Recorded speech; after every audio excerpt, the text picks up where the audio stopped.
Halo teman-teman, setelah sebelumnya kita sudah membahas Bank Danamon yang merupakan di backup oleh bank dari Jepang. Hari ini kita akan membahas satu bank juga yang juga di backup oleh bank di salah satu negara, yakni adalah negara Malaysia. Ya, mungkin teman-teman sudah tahu saya akan membahas bank apa. Bank ini juga akan segera memberikan dividen. Seberapa besar dividennya, seberapa besar persen dividen yang ditawarkan oleh perusahaan yang satu ini, dan apakah cukup menarik, kita akan saksikan, kita akan bahas di dalam video kali ini. Kita akan membahas Bank Maybank Indonesia Tbk dengan kode emiten BNII. Ya, mereka akan segera memberikan dividen. Seberapa besar, kita lihat di LT Bisnis bahwa dividen yang akan dibagikan itu sebesar 400-an miliar rupiah ya, atau kalau kita per lembar sahamkan itu sebesar 6 rupiah per lembar saham. Itu kalau kita hitung-hitung itu berarti dividen yieldnya itu sebesar juga 2% teman-teman ya, mirip-mirip dengan BDMN lah ya. Jadi cuman 2%. Bagi teman-teman kalau tanya ke saya akan mengatakan bahwa dividen yieldnya ini belum cukup besar bagi saya ya, karena cuman dividen yield yang sebesar 10% ke atas yang menarik bagi saya ya. Kalau cuma 2% sih masih belum menarik bagi saya. Dengan comeback tanggal 4 April 2022, itu berarti Senin depan. Sama seperti PDMNU juga. Kok bisa sama? Ya itu karena keputusan daripada rapat umum pemegang saham. Mungkin karena hari Senin itu pas banget awal bulan, sehingga cukup menarik untuk dibagikan dividen ya. Hari Senin juga. Ya, kira-kira seperti itu teman-teman ya. Jadi mereka akan membagikan dividen sebesar 2% lebih. Jadi bagi saya kurang menarik. Tapi kita lihat dulu apa ada sisi daripada BNI ini yang cukup menarik bagi kita ya. Kita lihat dulu sejarah daripada BNI ini, yang merupakan bagian daripada bank daripada Malaysia, yakni yang nomor 2 terbesar di Malaysia ya. Kalau BDMN itu sih bank dari Jepangnya itu kan dengan aset terbesar di Jepang. Tapi untuk BNI ini bank Malaysia merupakan nomor 2 di Malaysia. Cukup menarik. Jadi setidaknya ada sedikit ranking yang didapat oleh Bank Maybank ini ya. Jadi mereka merupakan salah satu bank swasta terkemuka di Indonesia, yang merupakan bagian dari grup Malayan Banking Berhad atau Maybank, salah satu grup penyedia layanan keuangan terbesar di ASEAN.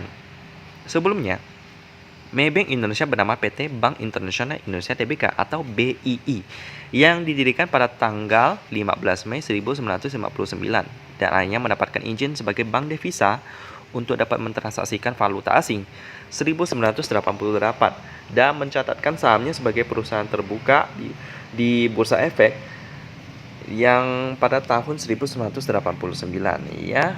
Nah, mereka juga merupakan induk daripada Warm Finance yang sebelumnya kita sudah bahas, yang juga membagikan dividen, yang selama dari kemarin sampai hari ini arah terus teman-teman ya. Gila banget sih. Ini kayaknya bukan karena dividennya sih, tapi mungkin karena daripada pemegang saham itu menaikkan harga saham itu karena melihat potensi daripada WOMS ini yang sudah mulai bangkit ya. Memang pairnya ini sudah menarik bagi saya ya, dan ada potensi naik lagi. Tapi waktu itu kemarin saya bilang kurang menarik karena ya 2 hari sebelumnya itu transaksinya nggak sampai 1 M, tapi kemarin sama hari ini udah ber-MM transaksinya sih. Wow, ini udah telat sih kalau udah masuk sih, tapi it's okay. Masih banyak saham-saham yang lebih menarik selain WOMS ini sendiri ya. Jadi it's okay. Kita langsung lanjut pembahasan induk daripada WOMS ini yang arah 2 hari ini, yakni adalah BNI ini ya. Seperti tadi yang saya bilang bahwa induk daripada perusahaan ini adalah Maybank sendiri. Ya, kita akan bahas sama-sama. Pertama kita lihat dulu prospek bisnis daripada BNI ini. Sama seperti BDMN, di backup oleh bank yang cukup besar. Jadi aman-aman aja ya. Apalagi kinerja daripada BNI ini bisa sampai membagikan dividen dan juga mulai bangkit kembali ya. Karena memang konsumsi masyarakat akan dana dari bank itu cukup besar dan akan selalu begitu teman-teman ya. Jadi untuk prospeknya bagus banget. Sekarang kita lihat pemegang saham daripada BNI ini, yakni dengan porsi masyarakatnya cuma 2,7% sih, cukup kecil. Jadi BNI ini harus cepat-cepat melakukan hasil koperasi untuk memperbesar porsi masyarakat. Kalau tidak nanti bisa kena sanksi loh daripada OJK. Lalu kita lihat dengan pemegang saham terbesar sebesar 45%, yakni adalah Sora Financial Holdings Pte Ltd, Kita akan baca beritanya. Jadi, ada dua berita yang cukup negatif bagi pemegang saham daripada BNI ini. Kita tahu kasus daripada salah satu atlet e-sport yang rekeningnya sebesar 22 miliar itu raib, hilang ya dari rekeningnya Maybank ya. Jadi ini merupakan pengalaman yang tidak mengenangkan bagi nasabah daripada sebuah bank. Lihat di sini bahwa BNI sedang menjadi sorotan publik karena raibnya dana nasabah sebesar 22 miliar rupiah ya. Jadi siapa sebenarnya pemilik Maybank ini yang merupakan salah satu bank swasta terbesar di Indonesia ini, yakni adalah tadi yang kita lihat Grup Malayan Banking Berhad. Ya, ini beberapa porsinya. Jadi kasus ini sudah agak lama sih. Jadi dari tahun 2000 ya, berita ini dibuat tahun 2000. Tanggal 10 November 2020. Banyak iklan ya. Nah, jadi begitulah teman-teman, mungkin ada permainan di dalam bank ini sehingga dana daripada nasabah itu bisa raib sebesar 22 miliar rupiah. Seperti yang diketahui, kasus dana nasabah hilang setelah Herman Runardi, orang tua Winda Runardi, atlet e-sport, melaporkan dana milik anaknya hilang di rekening Maybank. Jadi begitu teman-teman ya, akhirnya diusut dengan ada Hotman Paris Hutape, kuasa hukum dari Bank Maybank Indonesia, menduga ada sejumlah kejanggalan yang terjadi di kasus raibnya dana milik Winda Runardi dan ibunya Floreta. Ya, jadi malahan kuasa hukum daripada Bank Maybank ini sendiri menyarankan bahwa Bank Maybank itu membayar kerugian daripada nasabahnya ini. Karena memang dengan aset ratusan triliun rupiah, seharusnya mereka bisa menutupi kerugian daripada dana nasabah yang raib itu tersebut.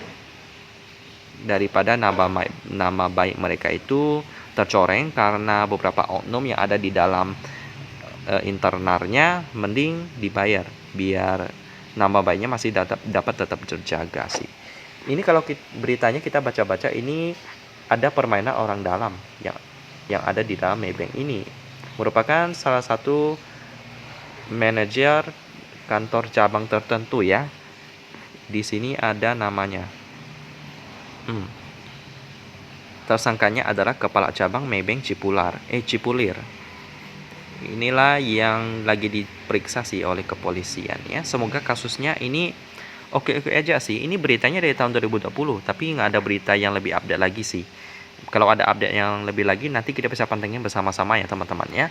Jadi dari berita ini aja udah memiliki nilai negatif bagi BNI ini sendiri.